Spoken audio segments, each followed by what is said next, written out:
It's no secret. It's the greatest time of the year. Of course, you think about holidays, Christmas, everything, but UCLA basketball, they're playing some big-time games.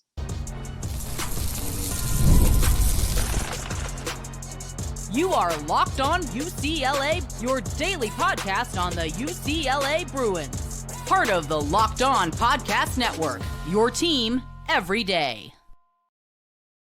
Welcome, everybody, to this edition of the Locked On UCLA Podcast. I'm your host, Zach Anderson-Yoxsimer. Thanks for making this show your first listen each and every day. It's free wherever you get your podcast, and it's available on YouTube. Like, comment, subscribe. Thanks for your support. This episode is brought to you by GameTime. Download the GameTime app, create an account, and use the code LOCKEDONCollege for $20 off your first purchase.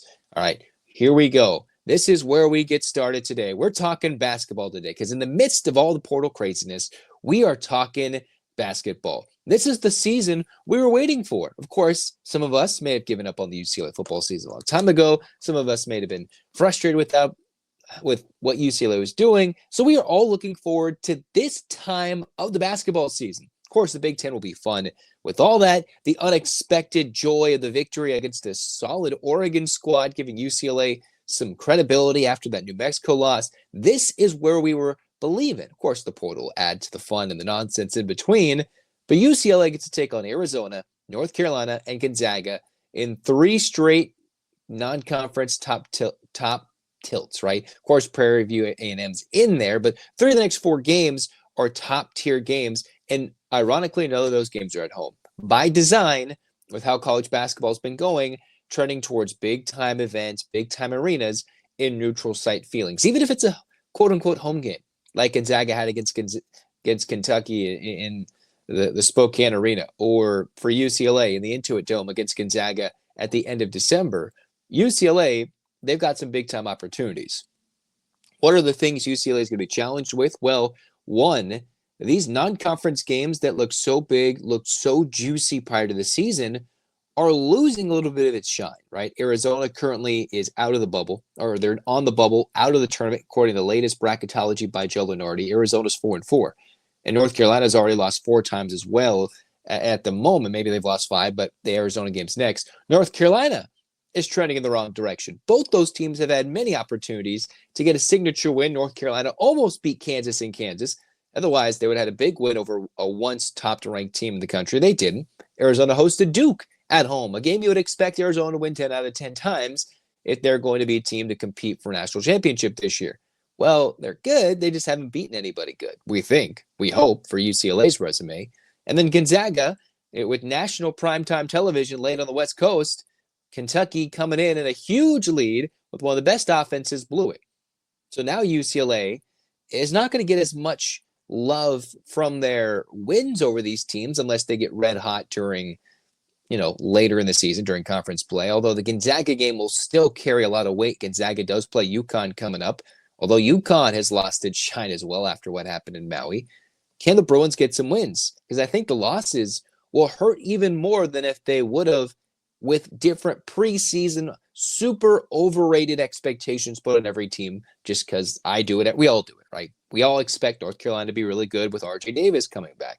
Arizona, who won the Pac-12 last year with Caleb Love coming back. With Gonzaga bringing almost everybody back, you expect them to be a top-ranked team and unbeaten to this point. But a lot of these teams have been challenged. And until it gets tournament time, none of these teams will be at its full potential, nor will there be any March magic until we get to March. But UCLA has an opportunity to grow in some areas, right? This is where Mick Cronin's challenges to his defense are going to be addressed. Gonzaga is one of the best scoring teams in the country. North Carolina scores as well. Arizona, one of the best scoring offenses in the country, about top 10, top 15. Even though they're not shooting the 3 ball well, and we'll touch on that in the second segment in a more UCLA-Arizona-like preview, the Bruins are going to see how legit they are. As much as these teams have underwhelmed, maybe outside of Gonzaga, they have still some of the best offensive efficient ratings, the highest points per game in the country, regardless of if they shoot it. They got multiple ways to attack, largely led by some of the best guard play in the country. Some they've done it on big national stages. Some they've done it at multiple schools. So UCLA's backcourt is going to be tested. In some cases, the front court depth will be tested. Not so much in the Arizona game, I think. But can UCLA's defense play legit? Against Oregon, UCLA proved, all right, they can score, they can shoot, but can they also defend? Well, they kept Oregon just above 70. UCLA's number one scoring defense, which allows under 60 points per game, was giving up 70. And that number is going to grow incrementally over the next few weeks because they're going to give up points to these teams. They're going to give up points to the Big Ten teams. I'm not expecting them to go give up 50 every game, close to 60. That's just not a realistic expectation. But we will learn how good this team is overall defensively if they're at where Mick Cronin wants them to be with some truly great offensive teams. Because even if they're not winning, they can score. The problem with these opposing teams they've been giving up points mostly because they can't guard the three. Namely, the next two opponents for UCLA in big games are North Carolina and Arizona. Both teams have given up a lot of threes, some of the worst shooting percentages in the country, deep in the 250s in the country when it comes to shooting percentage for Arizona and North Carolina. All right, those two teams amongst power conference teams that are decent have given up some of the most threes across the country for the teams of their name, their stature, their caliber we'd expect, which means for a UCLA team that after a hot shooting day against Oregon, a decent shooting game prior to that against Washington, they're now shooting 35% from three, all right? And the difference between those 4%, that's quite a few threes made, all right? If UCLA misses any of those threes, including the last one by Dylan Andrews practically at the buzzer against Oregon, you don't win that game against Oregon. You don't win the game against Washington. So despite UCLA having 3 straight games shooting under 30% from three against some terrible teams, UCLA has proven, hey, they figured out the rotations a little bit. These guys who can shoot, who can totally shoot. Sky Clark, build it a little bit. The improved stroke of Andrews, limiting Sebastian Mack's attempts from last year, getting Stefanovic an extra look or two. All those guys, even Daly, can splash it down. And until they can get Dominic Harris going from three, they've got they have a weapon that has been waiting to be unleashed, and they still haven't done so yet. So UCLA, they can defend a little bit. They'll be tested. But coming up, we could see a real challenge for UCLA. How good of a shooting team are they? Because they're playing some teams that are not good at defending the three. And UCLA is going to win those games because they can make those teams pay and prove that Oregon wasn't a one-off. Because if UCLA shoots 35%, closer to 40% against Arizona, against North Carolina, and hopefully in a high-scoring affair that will most likely be against Gonzaga, and he mix in a good shooting day against Prairie View A&M, the Bruins will be expected to win that game by 20-25, then that means that all of a sudden, UCLA is a team that is one of the best three-point shooting teams in the country by the time the new year comes. Now, is that going to happen? Not necessarily. That's not a guarantee that the Bruins are going to come in with finals, with all the expectations of these games and national games, the travel going from, all right, Phoenix is one thing, but going to New York to play North Carolina, and then coming home to finish finals and everything and play against Gonzaga in Los Angeles, that doesn't mean they're all going to shoot well, but there are some good expectations to learn. If UCLA is a good shooting team, they will thrive in these next coming games offensively, and the defenses will be challenged. And some of these games, UCLA will need to outscore their opponents. So the portal, Cronin went after shooting. This is where it needs to come through and score. And the guys who don't play in these next couple of games or lose minutes is because Cronin is chasing defensive potential, which is why he sat Eric Daly Jr. against Oregon late. Even though the kid was, 7 of 8, had 20 points basically, and was not missing with some very tough fall-away jumpers and clutch moments, he went after the defense. Which one of those decisions might cost UCLA game late? Which one of those decisions may or may not excite us or get us mad? Those are things to look forward to in the coming weeks. But those challenges, offensively and defensively, let's see if they're legit. Offensively, I think they're about to explode against some decent teams. And they need to if they want to win those games. Next, let's kind of take a deeper dive into the Arizona game, which I think UCLA might actually win, and they could win handily if they do these things.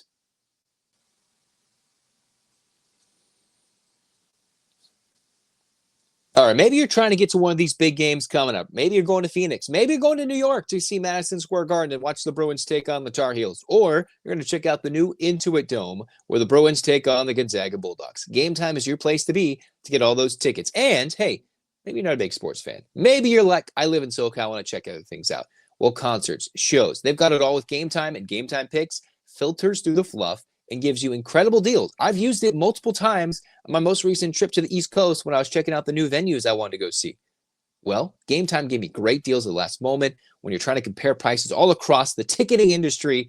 GameTime, when you toggle in the all-in pricing feature and you mix in the GameTime picks, you're like, man, I can know right away this is the place to be to buy my ticket, and it's come through for me multiple times, and they've never let me down. So check in GameTime, the lowest price guarantee, or GameTime will credit you with 110% of the difference. Download the app and create an account with the code LOCKEDONCollege for $20 off your first purchase. Again, take the guesswork out of buying tickets with GameTime Picks. Terms apply. Create an account. Use the code LOCKEDONCollege, LOCKEDONCOLLEGE, LOCKEDONCollege for $20 off. Download GameTime today. What time is it? It's game time. All right, cruising on, second segment. Here we are, UCLA taking on the Arizona Wildcats. Not in a true home-and-home. UCLA, I think, will probably play Arizona in the Intuit Dome pretty soon or somewhere close. I think they have the agreement where they're going to meet in Vegas or something. Then they'll come to LA. Mick Cronin, Tommy Lloyd, the UCLA-Arizona brands know how important this West Coast basketball rivalry is. And UCLA with Gonzaga, for the most part, understands that importance as well. UCLA and Arizona making sure this game stays live is great for college basketball. Now, I wish they would go to the McHale Center. I wish they would go to Pauley. They'd sell it out. There'd be some rowdy fans. For now, they're going to settle on big NBA arenas, big neutral site that limits travel, which instead of the early season when these teams would go far away, like UCLA going to New York, or they go on a Thanksgiving trip like Arizona or these teams would do in years past, what the Bruins would do now is they're going to load up the first half of their schedule, easy opponents, limited travel. And when they do, UCLA is going to go call up Mark Few. They're going to go call up Tommy Lloyd, Arizona, Gonzaga. Be like, hey, we want to play our two marquee big West Coast matchups. That's going to get a lot of eyes, get all the feelings drummed up between the Bruins fans and the Zag fans and the Arizona fans. You don't got to travel that far. And that's what UCLA gets when they go to Phoenix to take on Arizona in the Footprint Center, the home of the Suns. A game where maybe leading in early in the week, it's a toss-up. Arizona, kind of the home team, obviously more the home team there. Middle of the day on a Saturday, December 14th. I think this is a game that UCLA can and should win. Arizona, this is what they've done so far this season. They've had multiple opportunities to get big wins. They have not. So far, their biggest win this year was Davidson, maybe Davidson. Arizona has blown multiple opportunities. Their biggest win could have been arguably Southern Utah by like 40, right? But Arizona, this is what they've done. They lost to Wisconsin by 15, gave up 100 points in Madison. Played Duke at home, they lost by 14. In their home arena, lost by 14. In the battle for Atlantis, they went 2-3. They went 1-2, losing to Oklahoma by 5, giving up 80 points. And then played West Virginia and lost in overtime by 7 points. So some of their games pretty close, but when they struggle, they generally give up a lot of points. In 3 of their losses, they gave up 82 or more points. And the one time they lost at home against Duke, they could not score. So despite Arizona shooting really well coming into this game or scoring well, they have not been able to shoot as well as one would think. Remember, this team lost like 4 starters. This is not the same Arizona team despite the same headliner in Caleb Love. No, Caleb Love is shooting under 30% from 3 right now while averaging 14 points a game. Arizona as a team is only shooting 31%. Now, that's not awful, but that's pretty gosh darn terrible when you compare it to the other teams. And that's where UCLA was hovering last year. That's where UCLA was hovering a few weeks ago prior to some good performances against Washington and Oregon from downtown. Arizona is 277th in the country when it comes to opponent three-point field goal percentage.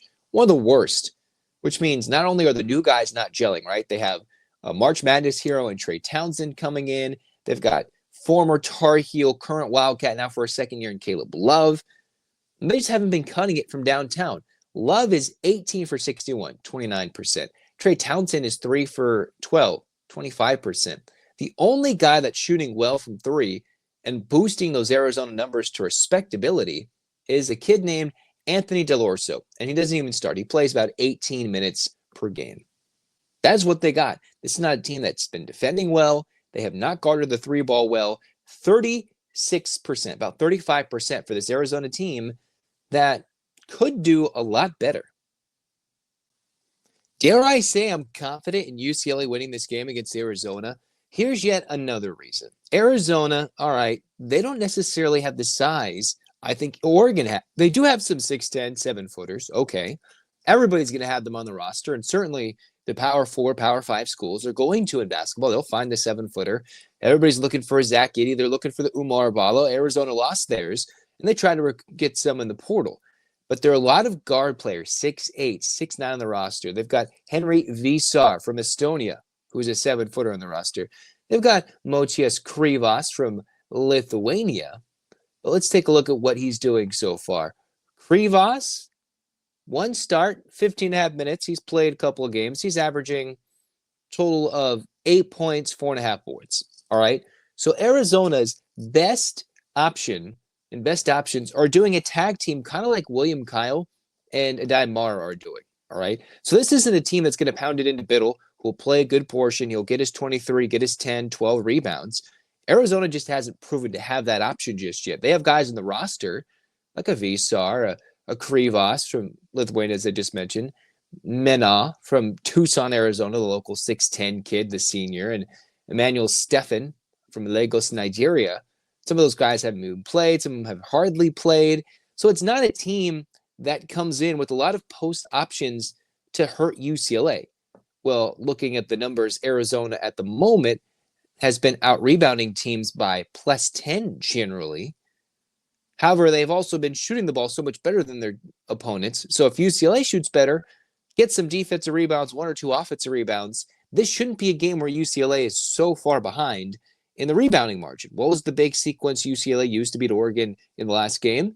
Well, it was the sequence where UCLA had 3 or 2 offensive rebounds leading to a full minute-long possession against the Ducks in Eugene.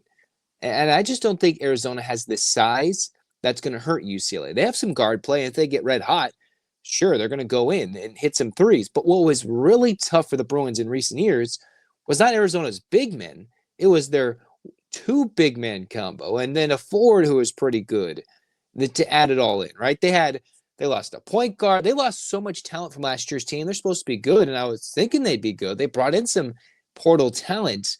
It just hasn't translated on the court. And I don't think it'll necessarily do that against UCLA on a neutral site. If this was in Tucson, I think a little different. I'd probably say Arizona -3, something like that.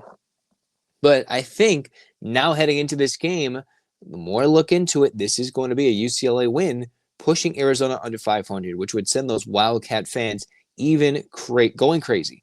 All right, last year they were laughing at us when they blew us out at Paul Pavilion to win the Pac-12 tournament, when Richard Jefferson was trying to troll every UCLA fan by showcasing his Arizona fandom on ESPN, whether he's being real, fake, celebrating with the team, anything. But being the troll that he was, well, it'd be nice to see UCLA return the favor, get a big-time dub, and get the smile from the great Bill Walton from above. All right, that would be great for UCLA in an old Conference of Champions battle against the Wildcats, a rivalry revived for a couple of years until they got to renew it. Can't wait. I think UCLA should win this game. I think they should. There's no size like New Mexico. They don't have a 7-footer like Oregon that can dominate. This is a game built for UCLA to be successful shooting the 3. Test them defensively, but I think they should be able to hold Arizona similarly to what Duke did in Tucson, under 60 points. Now, if Caleb Love goes for 30, 35, something ridiculous, he is absolutely capable of torching UCLA. He's done it before in the past, wearing different uniforms, wearing an Arizona uniform. Okay, you got me there. I just think UCLA gets another big win, another huge one away from home, which will help when you're deciding and deciphering quad 1 wins, quad 2 wins, putting UCLA further up the seed line and enhancing their bracket opportunities to go deep in the tournament. This is a big win you got to get, because this could be one that hurts the resume and gets Arizona in the tournament as they're currently looking on the outside looking in. I think UCLA wins, but we'll react to it afterwards.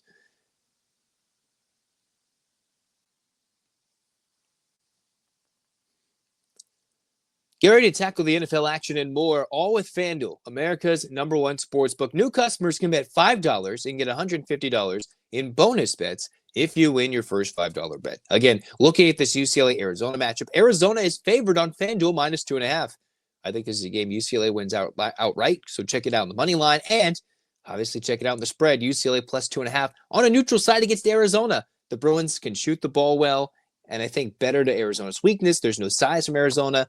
And I think even with the home state advantage, UCLA should be able to cover. So check it out if you want to use your new customer attempt with a $5 bet to win it and get $150 in bonus bets. Go to FanDuel.com and get that $150 in bonus bets if you win your first $5 bet. FanDuel.com, never waste a hunch, and make every moment more with FanDuel, an official sportsbook partner of the NFL.